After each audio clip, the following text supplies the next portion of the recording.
Today, we're talking about the life and the recent tragic loss of Brandon Blackstock.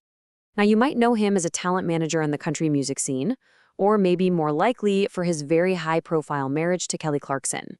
But his passing really marks a tragic end to a battle he fought completely in private. And honestly, it reframes everything we thought we knew about the last few years of his life. So on August 7th, 2025, the news broke that Brandon Blackstock had passed away. He was only 48 years old. And for the public, this news just came out of nowhere, right after what had already been a really complex and highly publicized chapter of his life. Then came the official statement from his family. And this is where everyone was just stunned. It confirmed his passing, yes, but it also revealed that Brandon had been bravely battling cancer for more than 3 years. I mean, that is just a staggering detail, especially when you think about the fact that he kept it completely private while his divorce was playing out under this intense media spotlight. Yeah, the fact that he kept this battle so secret is it's remarkable. The public had absolutely no idea he was sick. And looking back now, there was really only one single clue. A kind of cryptic message from his ex-wife, Kelly Clarkson, that she posted just one day before his death was announced. We later learned from sources that the illness Brandon had been fighting for over 3 years was melanoma, which is a very serious form of skin cancer. He and the family had managed to keep all the specifics of his health struggles completely out of the public eye for that entire time. And this was that message. Kelly suddenly postponed her Las Vegas residency with this note. And at the time, fans were concerned, of course, but nobody could have guessed the gravity of the situation. This statement, which came out just hours before the announcement of his death, was the first and really the only public sign of how serious his health condition had become. To really understand the complexity of this loss, you kind of have to go back to the beginning. Because before the public divorce, before the private tragedy, there was this storybook romance that completely captivated people and totally changed Kelly Clarkson's life. It all started in 2006. Kelly sees Brandon, who was a tour manager, at an awards show rehearsal, and she is just instantly smitten. The only catch? He was married at the time. So she waited. Fast forward 6 years to 2012, they run into each other again at the Super Bowl. This time, they're both single, and that was it. Their romance took off almost immediately. They got married in a beautiful ceremony in Tennessee in 2013, and for 7 years they were a real music power couple before it all ended with a divorce filing in 2020. And she was so sure about it, right from that first moment. This wasn't just some little crush. Kelly described it as this moment of just total clarity. She literally turned to her friend and said she was going to marry this man she hadn't even talked to yet. And she's talked about just how profound their connection was. I mean, this quote really says it all.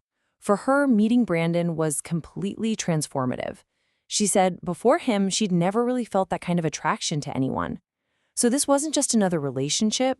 For her, it was like a fundamental awakening. But as we all know, that incredibly intense partnership, it eventually fractured. And it turned what was a personal and professional union into a really contentious legal battle that played out for everyone to see. And that's what made the whole split so complicated. Brandon wasn't just her husband. He was the father of their 2 kids, River and Remington, and he was also her manager, deeply, deeply involved in her career and her talk show. So when they finally split, citing irreconcilable differences, every single one of those roles had to be legally and financially untangled, which, of course, led to a notoriously messy and public fight. The money side of things was incredibly drawn out. The final settlement, which they reached in 2022, kind of gives you a sense of the scale of it all. First, Kelly had to make a one-time, tax-free payment to Brandon of just over $1.3 million. And on top of that lump sum, there was the ongoing support. She was also ordered to pay over $45,000 a month in child support for their 2 kids. But the disputes definitely went both ways. In a separate ruling, a labor commissioner found that Brandon had acted as an unlicensed agent and ordered him to pay Kelly back $2.6 million in commissions.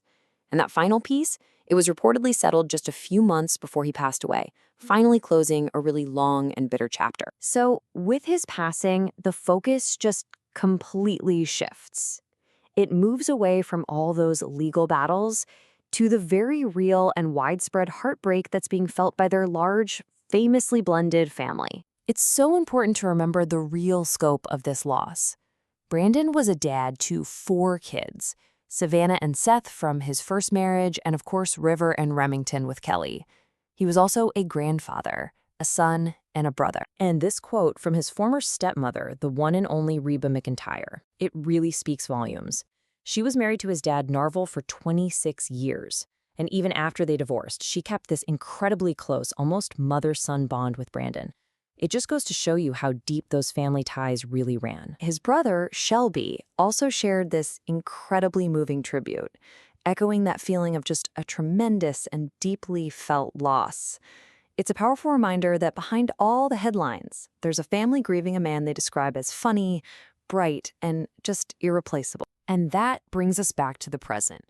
For Kelly Clarkson, his death creates a new and unbelievably difficult reality, not just for her, but for their 2 young children. Sources close to Kelly have described her situation as a double tragedy. And when you think about it, that makes perfect sense. On one hand, she has to navigate her own very complex grief for a man who was a huge part of her life, no matter how difficult their ending was. And on the other hand, she is now the parent who has to guide their young kids through the absolutely devastating loss of their father. Ultimately, this is so much more than just another celebrity headline. It's a deeply human story about love, about loss, and about the immense challenge of trying to navigate private grief after a very, very public history. And it leaves us with this final, really poignant question. When you're facing such a complicated past and such a profound tragedy, how does a family even begin to heal?